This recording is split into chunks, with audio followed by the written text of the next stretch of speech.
Nabugtong na anak na sinasabi niya dito, na ipinagkaloob ng Ama ang kapangyarihan sa kanya. Paano natin napaliliwanag ito? Paano natin kukontrahin ang salita ng Diyos dito? Bakit ang ibang tao ay inilalagay ang kanilang kaisipan, inilalagay nila sa napakaliit na isip nila ang kalooban ng Diyos? Kaya mga ginigili naming tagapakinig, huwag po tayong paliligaw. Baka maligaw tayo.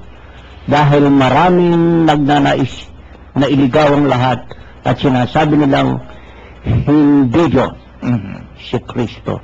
Pero ang Diyos mismo ang nagdikta. Kasama ng Diyos sa simula pa ang salita. At walang nalikha ng hindi dahil sa salita.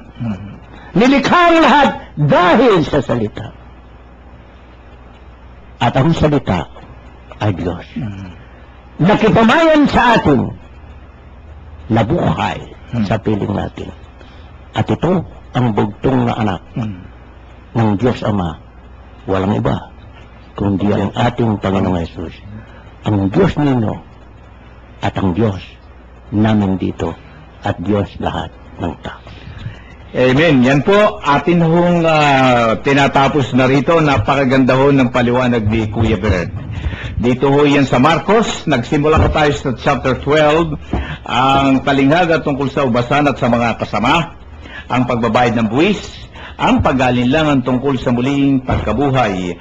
Ang pinakamahalagang utos.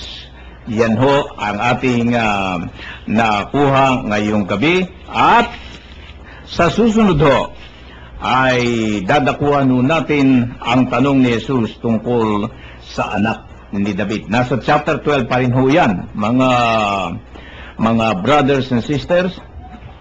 Kung kaya't inyong subaybayan sa susunod na Sabado.